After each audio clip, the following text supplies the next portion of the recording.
6 चरण हो चुके हैं, मतलब सिक्स फेज जो है इलेक्शन के वो जा चुके हैं। अब ये 7th फेज है।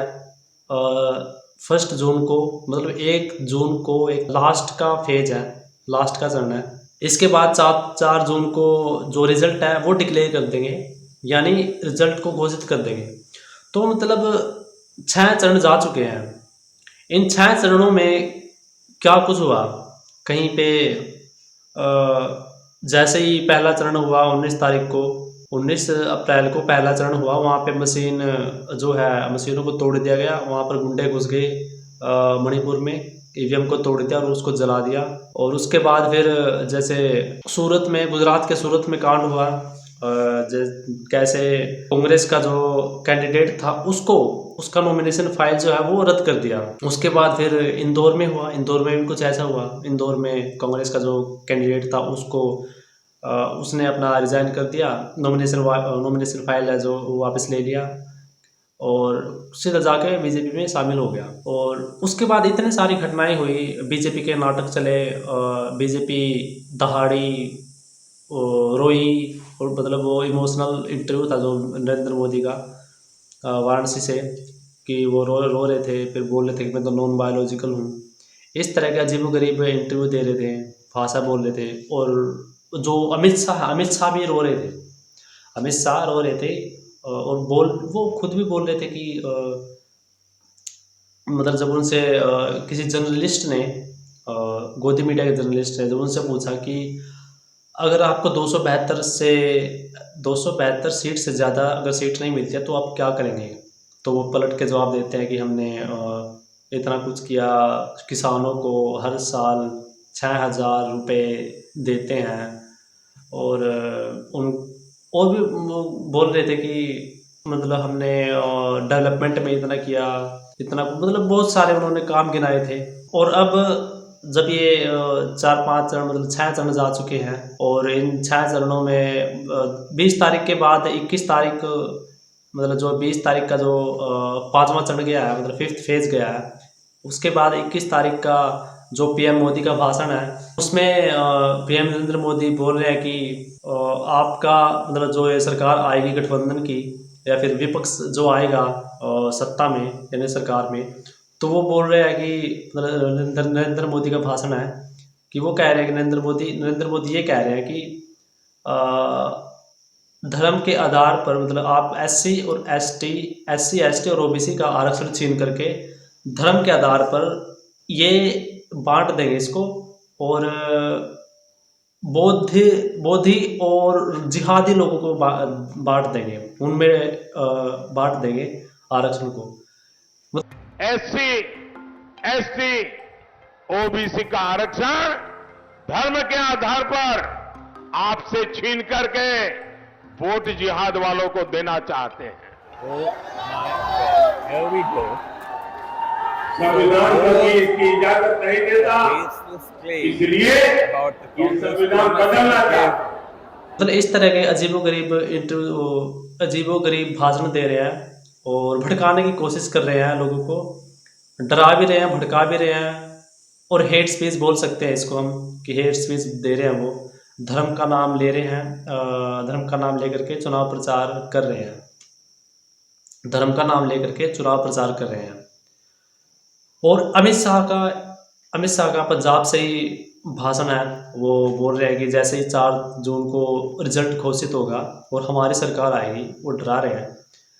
और कि बोल रहे हैं कि जैसे ही 4 तारीख को रिजल्ट आएगा और हमारी सरकार बनेगी, बीजेपी की सरकार बनेगी, तो पंजाब सरकार की तरफ इशारा करते हैं कि पंजाब सरकार नहीं रहेगी उस समय।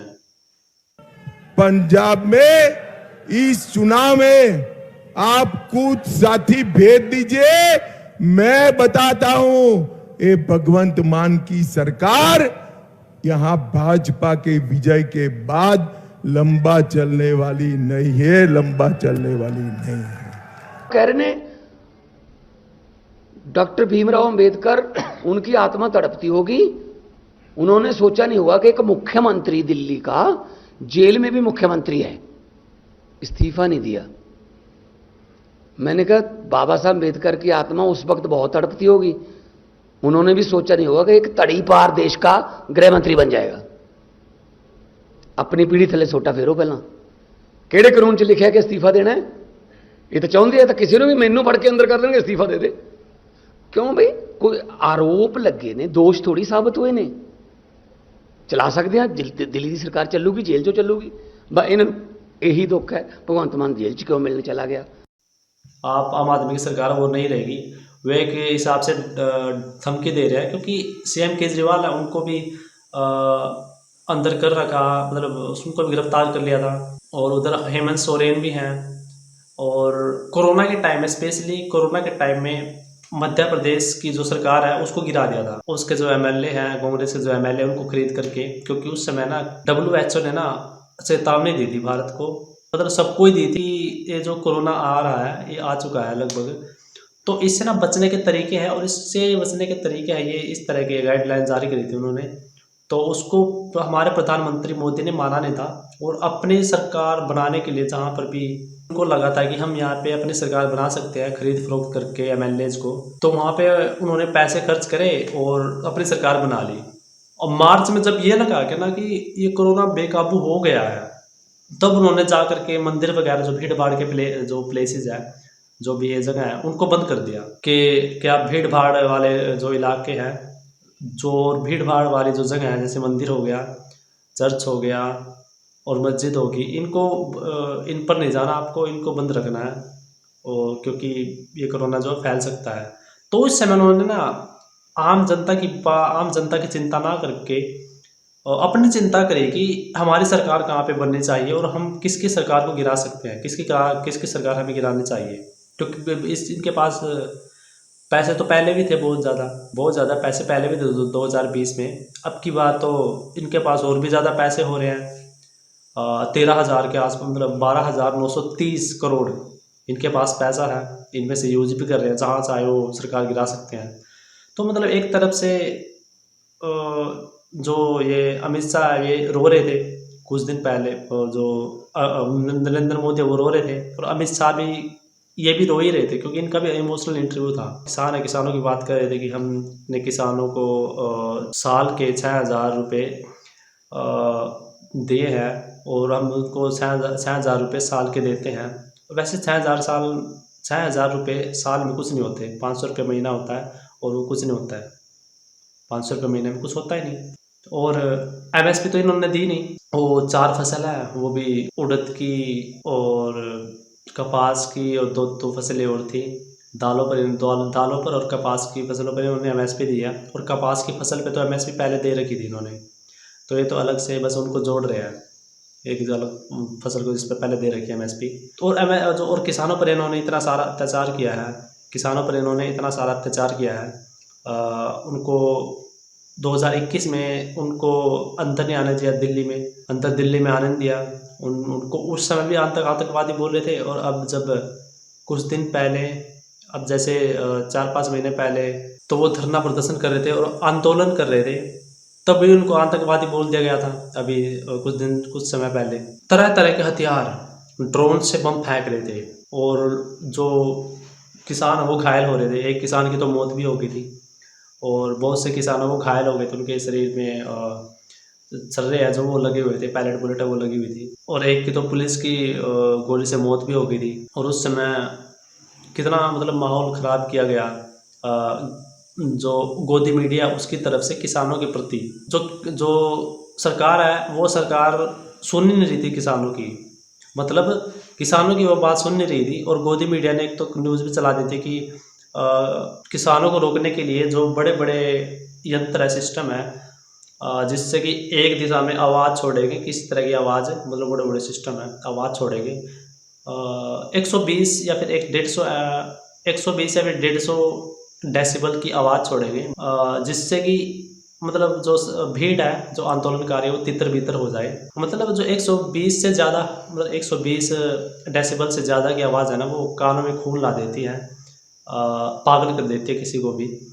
तो वो किसानों को एक तो जो सरकार है वो खुद ही नहीं सुन रही, तो एक तो सरकार खुद ही नहीं सुन रही किसानों की, और किसानों को भी बहरा बना रही है। मतलब इन्होंने पूरा इंतज़ाम कर रखा था किसानों को मारने का, या फिर किसानों की बात ना सुनने का। और अब वहाँ जाके पंजाब में जा करके अमित शाह इस तरह का भाषण दे रहे हैं और डरा भी रहे हैं किसानों के बीच जा करके। जो किसान है वो भी अभी भी अड़े हुए हैं, अभी भी अपनी मांग को लेकर अड़े हुए हैं कि हमें एमएसपी दो, क्योंकि पिछली बार 2021 में भी उन्होंने एमएसपी की मांग की थी और सरकार ने गारंटी दी थी। तो 3 साल के बाद उनको फिर से ये आंदोलन करना पड़ा और फिर भी एमएसपी नहीं मिल रहा। जो सही फसलों पर एमएसपी देना चाहिए था, जैसे धान की फसल होगी, और क्योंकि हरियाणा भी तो है ना, हरियाणा में भी तो धान की फसल होती है, गेहूँ की फसल होती है, बिहार में भी होती है और बहुत सी जगह पे भी होती है गेहूँ की फसल। तो और सिर्फ पंजाब वालों की बात को वो बोल रहे थे कि हम आपकी बात को मान रहे हैं और आपकी जो फसलें हैं उस पर उचित फसलों पर एमएसपी दे रहे हैं, और वो भी 4-5 फसलों पर दे रहे हैं। बाकी की 25 फसलें जिसमें किन्नू भी आ गया, उसमें भी कंजूसी बरत रही है सरकार और बोल रही है कि 5 साल के लिए इन 4 फसलों पर एमएसपी देंगे, जो कि इसका कोई मतलब बनता ही नहीं है। तो अब किसान उस समय नाराज थे क्योंकि उन पर गोले बरसा रहे थे, बम बरसा रहे थे, वो नाराज थे। और अब उनकी धरती पर जाकर अमित शाह उनको धमकी दे रहे हैं। अब जैसे आम आदमी पार्टी का नारा है कि जेल का जवाब वोट से, और अब आम आदमी पार्टी की सरकार है पंजाब में, तो वहाँ पे वो देखते हैं कि वो किस तरह से वो कहा है कि केजरीवाल ने बताया है कि अमित शाह जी धमकी दे के गए हैं। पहले तो पंजाबियों को खूब गालियां दी उन्होंने, देखना उनका पूरा जो भाषण दे के गए हैं, खुल के गालियां दी उन्होंने पंजाब के लोगों को। और फिर धमकी दे के गए हैं 4 जून के बाद पंजाब की सरकार गिरा देंगे, 4 जून के बाद भगवंत मान मुख्यमंत्री नहीं बचेंगे। कैसे? 92 सीट है यार, कैसे गिरा दोगे? तानाशाही मचा रखी है। वो खुल के कह रहे हैं कि हम तुम्हारे विधायक तोड़ लेंगे, एमएलए तोड़ लेंगे, हम उनको डरा देंगे, ईडी लगा देंगे, सीबीआई लगा देंगे, पैसे से खरीद लेंगे। देश का गृह मंत्री खुल के कह रहा है, कल वीडियो देखना आप लोग, उसमें कह रहे हैं 4 जून के बाद पंजाब की आम आदमी पार्टी की सरकार गिरा देंगे, भगवंत मान उसके बाद मुख्यमंत्री नहीं बचेंगे। वो हमारी सरकार को गिराना चाह रहे हैं, जैसे मेरी सरकार को गिराना चाहते थे दिल्ली में, लेकिन गिरी नहीं। वैसे पंजाब में कोशिश करेंगे, लेकिन वो तो तब करेंगे ना क्योंकि अब इतना कुछ हो चुका है। तो रिजल्ट है ना एक तरफा हो चुका है लगभग, क्योंकि सरकार जो अमित शाह और ये जो मोदी है, ये इतने सारा नाटक कर लिया उन्होंने बीच में, इलेक्शन के बीच में ही कर लिया। जो 1 महीने तक का इलेक्शन था, 1 महीने से ज्यादा के इलेक्शन हो गए, इसमें इतना ज्यादा नाटक कर लिया उन्होंने। कभी रोए, कभी गुस्सा हो गए, अब गुस्सा फिर हो रहे हैं। एक लास्ट का फेज 57 सीट बची है। बिहार में, पंजाब में हो गया, वेस्ट बंगाल में हो गया, हिमाचल में हो गया, इन और एक दो राज्य होगा, उनमें से उनको मिला करके 57 सीटें बची हैं, जिसमें पंजाब में 13 सीटें हैं और 13 की क्योंकि पंजाब में जो 92 सीटें हैं, मतलब इतनी ज़्यादा मेजोरिटी के साथ आम आदमी पार्टी की सरकार है और वहाँ पे 13 सीट है लोकसभा की, और 13 की 13 अगर, क्योंकि 13 की 13 जो है ना वो बीजेपी की तरफ ना जा करके किसी दूसरे मतलब विपक्ष की तरफ जा सकती है।